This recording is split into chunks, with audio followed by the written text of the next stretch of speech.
Lepo pozdravljeni v novicah tedna. Začenjamo v Beli krajini, v Semiču so v četrtek namreč uradno odprli pomembno in zeleno pridobitev, park ob tamkajšnjem kulturnem centru. Eno od kulturnih središč Bele krajine ima zdaj tudi primerno okolico. Park so načrtovali vse od odprtja kulturnega centra, zdaj je postal realnost. 4000 kvadratnih metrov zelenih površin, 156 dreves, 1500 grmovnic, potem garažni prostor velik, skoraj 19 metrov krat 10 metrov, kopan rezervoar za zalivanje, 16 kubični, potem so tu razne potke, igrala za otroke, amfiteater. Za kulturni center je zelo pomembno, da je ta krožna pot zdaj vzpostavljena, kar pomeni, da dejansko ljudje z dveh koncev lahko pridejo k nam. Mi namreč radi vidimo, da se ljudje, ki do zdaj še niso hodili, tudi navadijo hoditi. Druga velika pridobitev je seveda več prizorišč, ni samo eno prizorišče, ni samo amfiteater. Res nekaj lepega, predvsem zato, ker so se odločili, da popestrijo s temi avtohtonimi rastlinami in v bistvu je zdaj cela zgodba je dobila neko osnovo in verjamem, da bojo zadovoljni prebivalci Semiča, turisti, in na koncu tudi pridobitev za Belo krajino. Občina je uspela zagotoviti veliko sofinancerskih sredstev za ta projekt, vreden skoraj 1 400 000 evrov. Ko je Ministrstvo za gospodarstvo, turizem in šport razpisalo takšen razpis, smo se prijavili in bili uspešni, pridobili 350 000 evrov, sedaj pričakujemo še skoraj 750 000 evrov. To pa pomeni, da je dejansko lastnih sredstev samo kakšnih 21%. Nov park so poleti sicer že koristili za različne dogodke.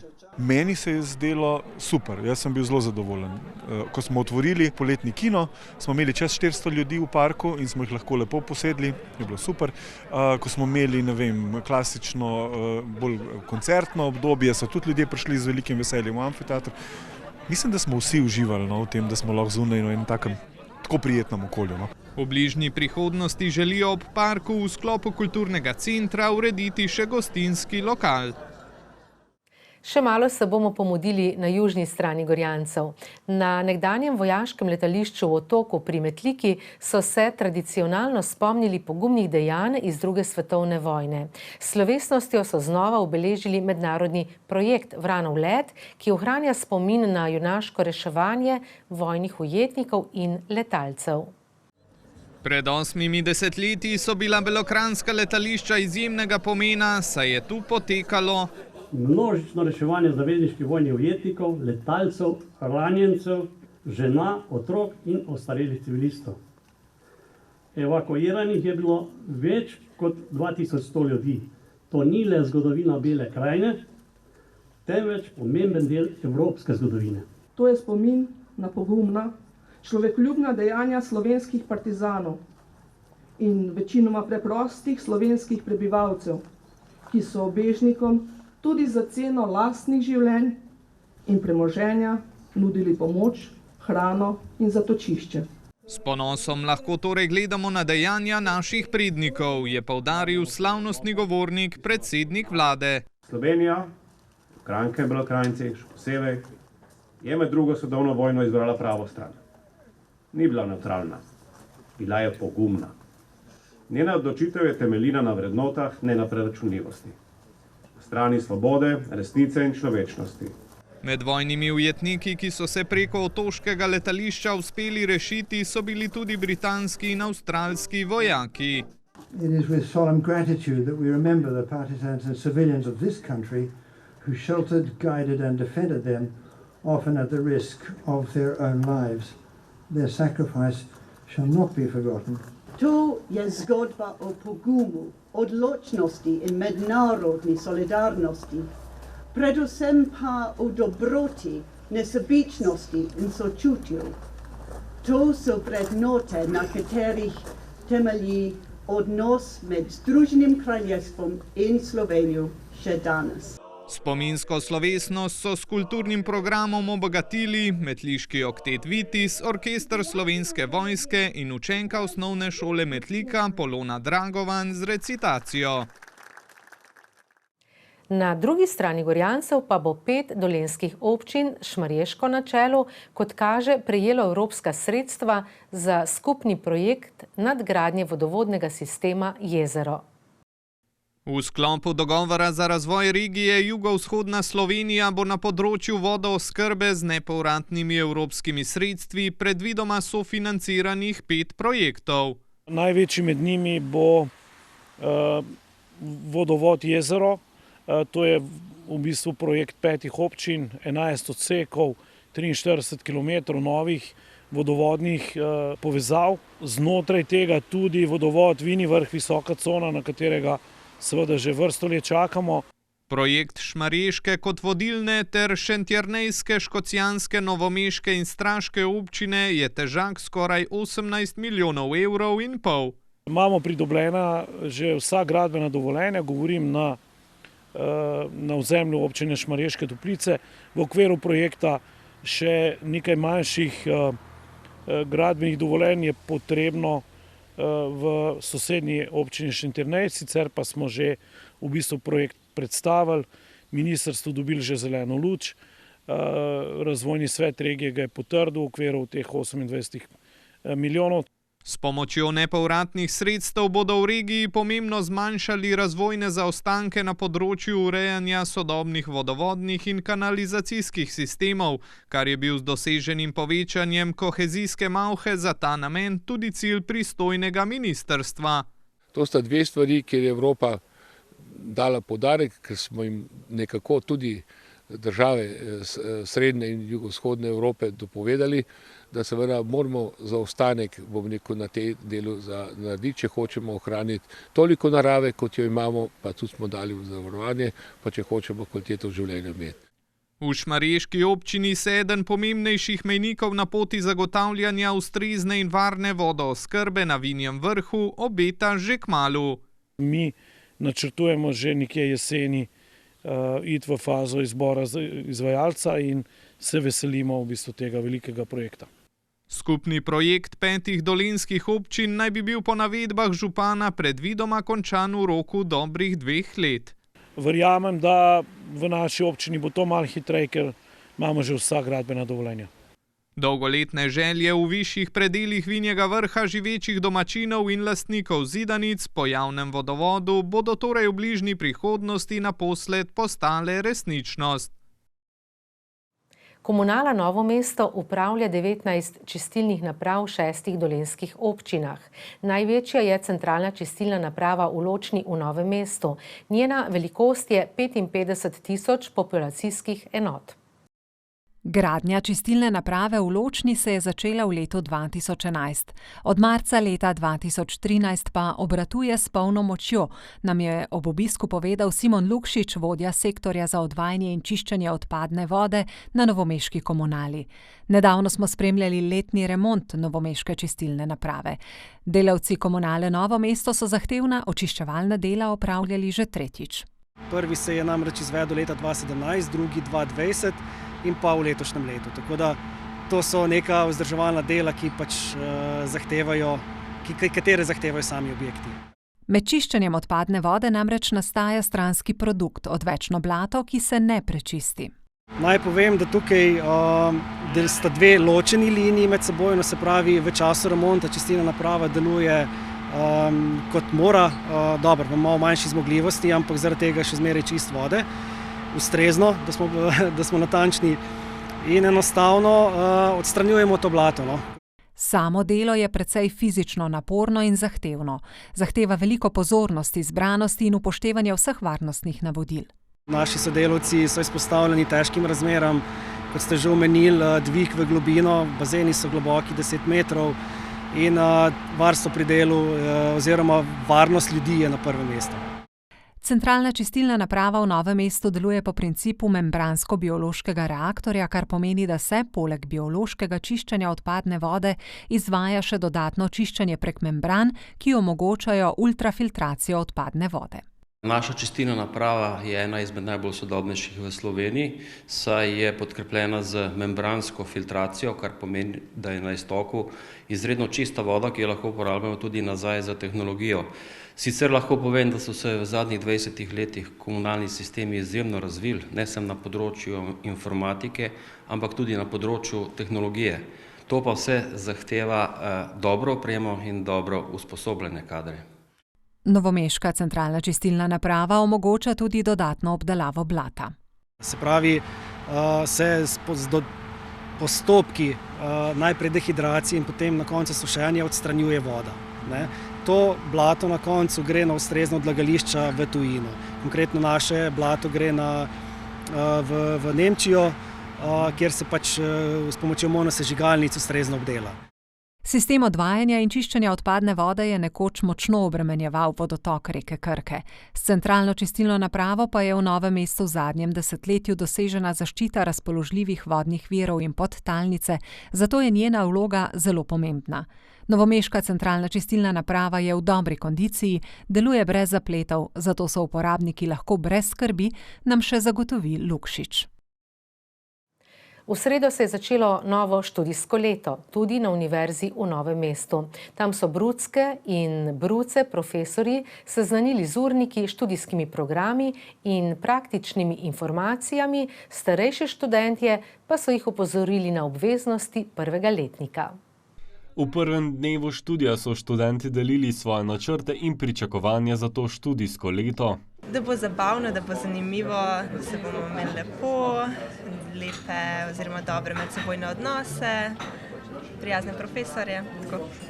Od faksa pričakujem, da mi bo dal eno znanje za naprej, da se bom lahko pol znašla v službi, pa da bom imela nek naziv pol, pa da mi bo šlo na faksu. Študent višjega letnika Jaka Žgajner je z nami delil nasvet za vse bruce in brucke. Novim študentom bi svetoval, da v bistvu ne uživajo študentsko življenje, kolikor lahko, ne žurajo po noči, ne živijo, ampak da morajo pa tudi biti resni in se učiti. Ampak ne izkoristijo to študentsko življenje, ker je samo enkrat in pa, ko je konc, je resno življenje, resna služba. Rektor Univerze v Novem mestu je izpostavil kakovostno študijsko okolje, v katerem se bodo študentje izobraževali. Naše pedagoško delo je osredotočeno izključno na študenta in poučevanje, tako tudi ocenjevanje. Na razpolago imajo seveda bogato knjižnico, elektronske priprave, izobraževalno tehnologijo, imajo veliko možnost vključevanja v znanstveno-raziskovalno delo. V letošnjem letu bo več kot 1200 študentov, ki bodo obiskovali 26 akreditiranih študijskih programov. Če pa bomo uspeli zagotoviti državno financiranje, vi veste, da se dogovarjamo za javno univerzo, kjer smo mi glavni partner, v tem primeru bo pa tudi magistrski študij brezplačen. In če bo magistrski študij brezplačen, bo število študentov bistveno poraslo. Rektor je novim študentom zaželel, naj bodo radovedni, dejavni in izkoristijo vse možnosti, ki jih pripravljajo na prihodnost. Ostajamo v Novem mestu, ki se je nedavno predstavilo kot mesto urbanega napredka. Poseben vodeni sprehod se je začel na Štukljevi brvi, od tam pa so se obiskovalci sprehodili vse do glavnega trga, kjer je sledilo pestro dogajanje. V središču dolenjske prestolnice so ta družabni utrip soustvarjale folklora, mažorete, mestna godba, športne in ustvarjalne delavnice za otroke, degustacije ter kulinarična ponudba z golažijado. Zato se vsak teden trudimo, če le vreme z novomeško tržnico, dodajamo zadeve, kot so golažijada, današnjo združevanje, zopet tako vsako leto s Kresovci, da smo dobili zraven potem še godbe, še mažoretke, še športne klube. Je vse super, pa če sami žele, da se glavni trg napolni. Smo veseli vsakega povabila, tudi za nas je to dobro in pač res tole Novo mesto je zelo oživelo, mestno jedro, tudi ker so ga prenovili in zelo rade pridemo sem nastopati. Smo veseli vsakega povabila. Nisem ta prvič tukaj, danes je že tretje slikanje, tretje leto in sem navdušen, zlasti pa nad okolico. Krka je moja najljubša reka. To je bil družabni dogodek za vse generacije. Tudi sicer je novomeška občina sredi intenzivnega investicijskega obdobja. Kot vemo, bogatimo mestno jedro, bogatimo tudi krajevne skupnosti izven mesta. Obeta se torej za vse občane in občanke prenova novomeške tržnice. Naš najpomembnejši projekt kulturni je prenova Narodnega doma, se ga zelo veselimo. Želja vseh je, da središče mesta zaživi v polnem pomenu besede.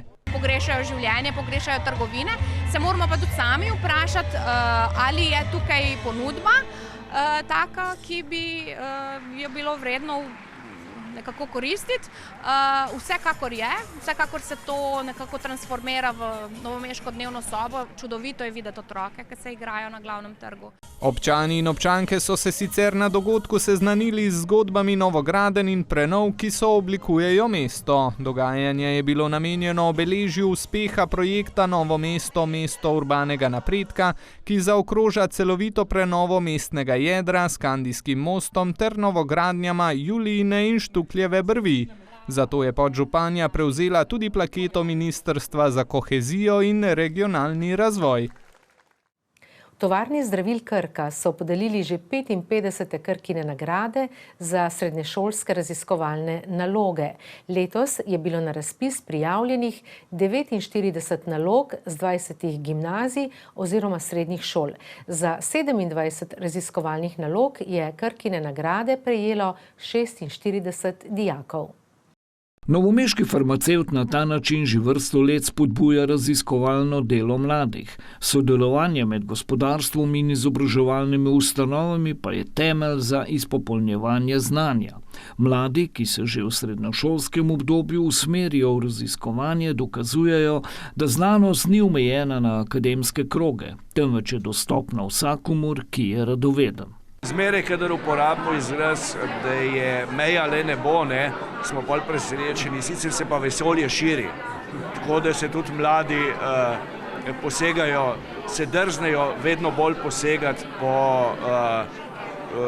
bistveno bolj oddaljenih mejah njihovega dela, kakor je bilo pred recimo 10-20 leti. Žal pa na letošnji razpis v Krki niso dobili niti ene raziskovalne naloge iz novomeških oziroma dolenjskih srednjih šol.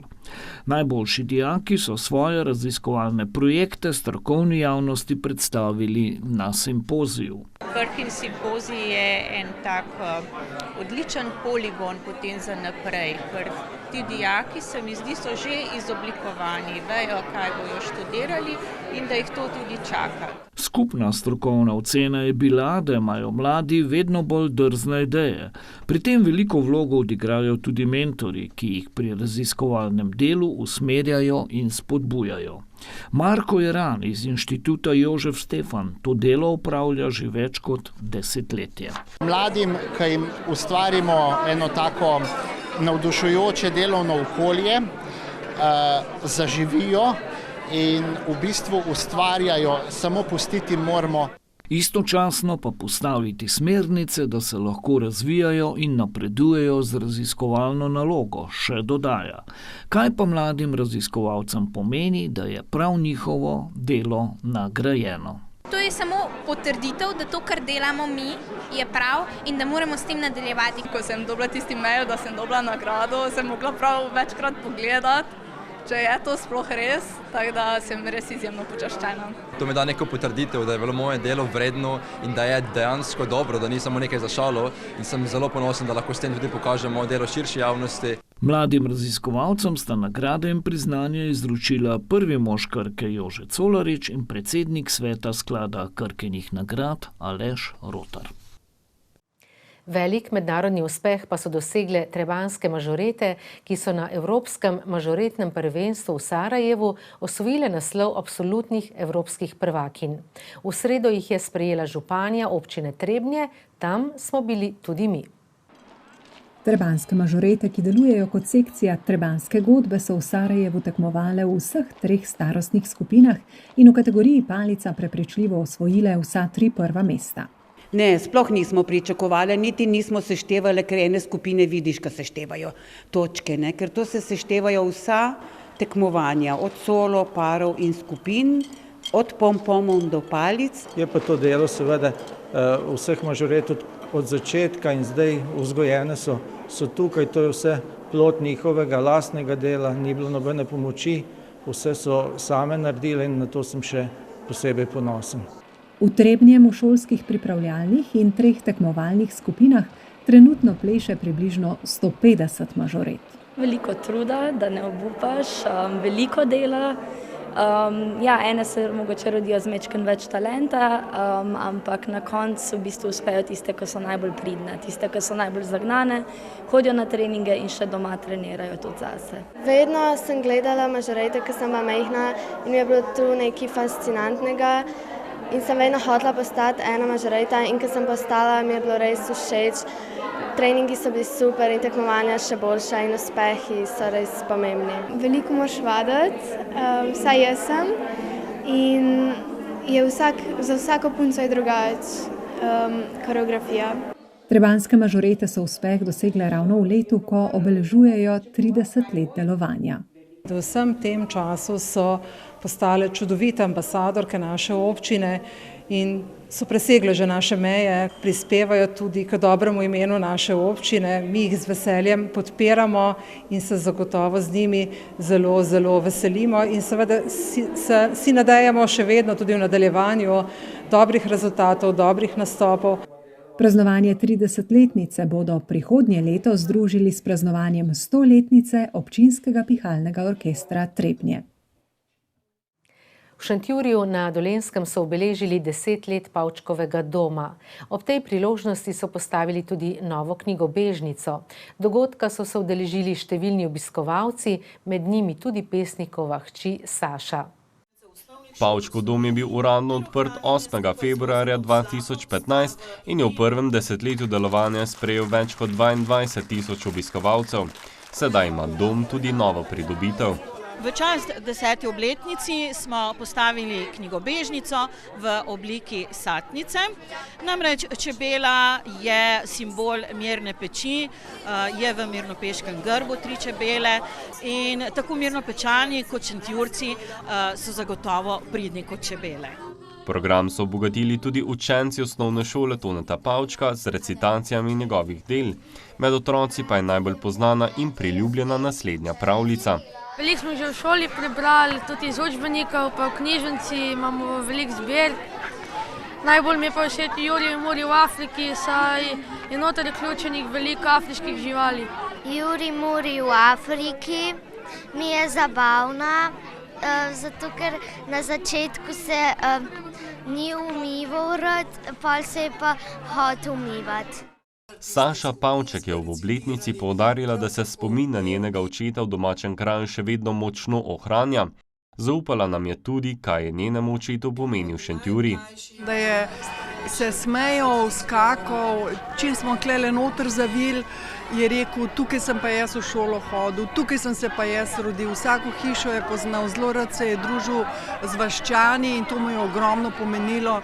In tudi takrat, ko je bil tako imel morda kakšne bolj žalostne dneve, je vedno šel v Šentjurje, ker je rekel, da si gre dušo privezati. Župan je izpostavil, da Pavčkov dom ni le prostor namenjen branju. Tukaj se potem lahko ljudje srečujejo, vidijo njegovo umetnost. Na vse zadnje smo v upravljanje dali Pavčkov dom tudi Društvo podeželskih žena, kjer poleg samega branja in druženja upravljajo še en kup drugih dejavnosti. Dodal je še, da se z organizacijo tovrstnih dogodkov ohranja kulturna dediščina, Pavčkovo in Slakovo ime, hkrati pa se tudi prenaša na mlajše rodove. Zaključujemo pa s kulinariko. V Ivančni Gorici so že 5. pripravili prijetno nedeljsko druženje Štrudelfest. Obiskovalci so lahko poskusili več kot 60 vrst štrudljev, dogajanje pa so popestrili s kulturnim in otroškim programom. Organizatorji poudarjajo, da festival ni namenjen le okušanju, ampak tudi druženju in povezovanju lokalne skupnosti. Predstavile so se številna društva in ostali ponudniki, tudi na področju čebelarstva, zeliščarstva in rokodelstva. Predstavijo se krajevne skupnosti, predstavijo svoje kulturne, naravne, zgodovinske značilnosti in seveda predstavijo se štrudli. In moramo reči, da imajo nekatere krajevne skupnosti letos tudi 500 kosov štrudlov, tako da smo zaenkrat zelo veseli, da štrudla še ni zmanjkalo. Letošnje prireditve se je udeležil tudi priznani kuharski mojster kot del ocenjevalne komisije. To vrstni dogodki pravzaprav pomenijo ohranjanje neke tradicije, zbliževanje ljudi oziroma cele skupnosti, ljubezen do štrudla v tem primeru oziroma do lokalne kulinarike. In s takimi dogodki se poskrbi, da v bistvu naši običaji, naša hrana ne izgubi svojega pomena oziroma je ne izgubimo. Vrhunec dogajanja je bilo tekmovanje za naj štrudel 2025, ki ga je izbirala strokovna komisija. Moram reči, da je bilo zahtevno ocenjevanje, veliko prijavljenih, veliko dostavljenih izdelkov. Izdelki so pa bili res različni. Obiskovalci so lahko poleg tradicionalnega štrudlja okušali tudi moderne različice, kot so s pistacijo, bučo ali celo sirom in zelišči. Organizatorji napovedujejo, da se bo festival nadaljeval tudi v prihodnjih letih. Glede na to, da je šele tretja ponovitev, delajo organizatorji izjemno velike korake pri organizaciji in tako ponudba na stojnicah kot število obiskovalcev jim je ali pa nam je vsem skupaj ena velika nagrada za ves trud. Štrudelfest 2025 je ponudil številne okuse in zanimiv spremljevalni program, dogodek pa se je končal v prijetnem vzdušju. Toliko smo vam pripravili v tokratnem tedenskem pregledu novic. Naj bo na pladnju vsakega dne čim več okusnega. Prijaznost, nasmeh, spoštljivost in še kaj. Hvala za pozornost in vse dobro do prihodnjič.